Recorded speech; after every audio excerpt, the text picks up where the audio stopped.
Hello warriors, welcome back. आज हम किसी टेम्पररी मोटिवेशन की बात नहीं करेंगे।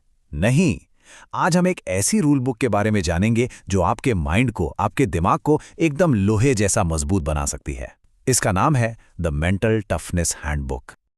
और हाँ, शुरू करने से पहले एक बात बिल्कुल साफ कर लेते हैं। ये कोई फील गुड टॉक नहीं है, ये एक प्रैक्टिकल गाइड है उन लोगों के लिए जो थोड़े से प्रेशर में टूट जाते हैं या रोज रोज कंसिस्टेंट नहीं रह पाते।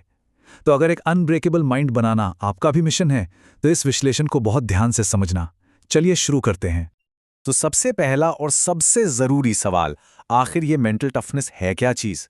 इसकी नींव को समझना सबसे जरूरी है। बिल्कुल सीधे शब्दों में कहें तो मेंटल टफनेस का मतलब है मुश्किलों के सामने डटकर खड़े रहना। ये वो एबिलिटी है, वो ताकत है जो आपको प्रेशर के अंदर परफॉर्म करने देती है। सोचो, जब सब कुछ गलत हो रहा हो तब भी आपका दिमाग बिल्कुल शांत और फोकस्ड रहता है। बस वही है मेंटल टफनेस। और यही वो बुनियादी फर्क है जो मेंटली टफ लोगों को भीड़ से अलग करता है। देखिए, वो टाइम नहीं मिला या मूड नहीं था जैसे बहाने नहीं बनाते।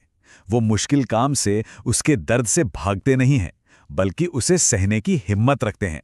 और सबसे इंपॉर्टेंट, वो अपनी हार के लिए हालात को ब्लेम नहीं करते, बल्कि वो क्या करते हैं, वो रिजिलियंस दिखाते हैं, यानी गिरकर दोबारा उठने की जिद।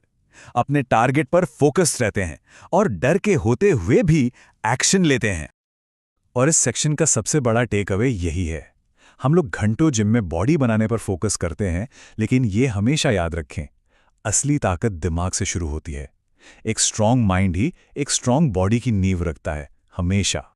तो ठीक है, अगर एक स्ट्रांग माइंड ही असली नींव है तो उस नींव का सबसे पहला पत्थर क्या है? वो है अपने विचारों पर कंट्रोल करना। आइए पहले नियम को देखते हैं। इस एक लाइन को अपने दिमाग में हमेशा के लिए सेट कर लीजिए।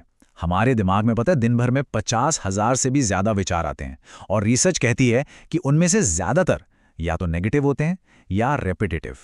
लेकिन हर थॉट को सच मान लेना सबसे बड़ी गलती है। हम सबके अंदर ना एक आवाज होती है, एक इनर क्रिटिक, जो हमेशा हमें पीछे खींचता रहता है। वो कहता है, अरे तुमसे नहीं हो पाएगा। वो डर दिखाता है, फेल हो गए तो लोग क्या कहेंगे। और आलस को जस्टिफाई करता है, आज मन नहीं है, कल करेंगे।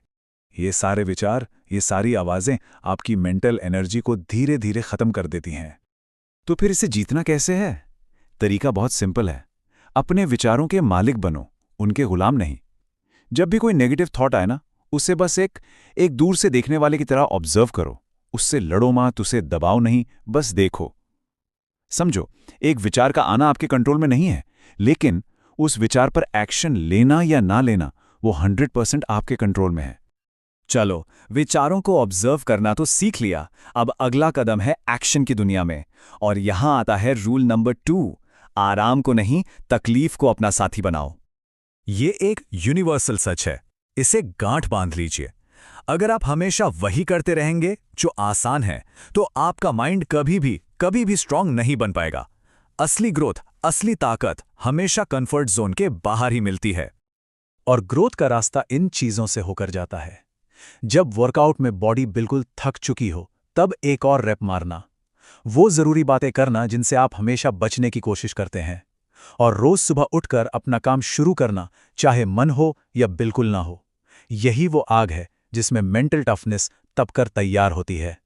तो अगली बार जब कोई काम मुश्किल लगे या आपको अनकंफर्टेबल महसूस हो, तो परेशान मत होना। ये एक पॉजिटिव साइन है। ये इस बात का सबूत है कि आप आगे बढ़ रहे हैं, आप ग्रो कर रहे हैं। इसलिए याद रखिए, डिस्कंफर्ट आपका दुश्मन नहीं, आपका सबसे बड़ा गुरु है। लेकिन सवाल यह है कि उस डिस्कंफर्ट को रोज झेलने की ताकत आएगी कहां से? वो मोटिवेशन से नहीं आएगी, वो आएगी डिसिप्लिन से। चलिए, तीसरे और सबसे पावरफुल नियम को समझते हैं। इस स्लाइड को जरा ध्यान से देखिए। मोटिवेशन एक आग की तरह है, आज तेज जलेगी, कल शायद धुआं भी ना बचे। ये हमेशा सही फील करने का, सही मूड का इंतजार करती है। लेकिन डिसिप्लिन एक वॉरियर की तलवार जैसा है। ये परमानेंट है। ये मूड का इंतजार नहीं करता, बल्कि एक्शन करके मूड बनाता है। ये फीलिंग्स पर नहीं, ये आपके खुद से किए गए कमिटमेंट पर चलता है। जो लोग डिसिप्लिन्ड होते हैं, वो अपने मूड के गुलाम नहीं होते। उनके दिन में कुछ नॉन नेगोशिएबल्स होते हैं। ऐसे काम जो वो हर हालत में पूरा करते हैं, चाहे तूफान ही क्यों ना आ जाए। उनका फोकस फीलिंग्स पर नहीं, काम को पूरा करने पर होता है। That's it. और आखिर में इस बात की गहराई को समझो। जब आप रोज खुद से किए हुए वादे पूरे करते हो ना, तो आपके अंदर सेल्फ रिस्पेक्ट पैदा होती है। डिसिप्लिन सिर्फ काम खत्म करना नहीं है, ये खुद को ये बताना है कि आप इतने काबिल हो कि आप अपने ही शब्दों की इज्जत कर सको। अब इस विश्लेषण के अंत में आप सभी वॉरियर्स के लिए एक आखिरी और बहुत जरूरी संदेश। हमेशा याद रखिएगा, एक स्ट्रांग माइंड अमेज़न की वन डे डिलीवरी नहीं है जो आज ऑर्डर किया और कल आ गया। ये एक प्रोसेस है, इसमें वक्त लगता है, मेहनत लगती है, सब्र लगता है। लेकिन चुनाव आपके हाथ में है। थोड़े समय की मेहनत का दर्द सहकर स्ट्रांग बनना है, या फिर कमजोर रहकर जिंदगी भर पछतावे का दर्द सहना है। Short term pain of discipline या long term pain of regret, फैसला आपका है। तो आज इसी पल आप खुद से क्या वादा करेंगे? अपनी मेंटल स्ट्रेंथ की इस जर्नी पर वो कौन सा पहला कदम है जो आप आज उठाएंगे? ये सिर्फ एक लाइन नहीं है, ये एक प्रॉमिस है। एक ऐसा प्रॉमिस जो हर वॉरियर को हर सुबह उठकर खुद से करना चाहिए, चाहे हालात कितनी भी बुरे क्यों ना हो, चाहे दिमाग कितना भी थक चुका हो। मैं क्विट नहीं करूंगा, इससे अपना मंत्र बना लीजिए।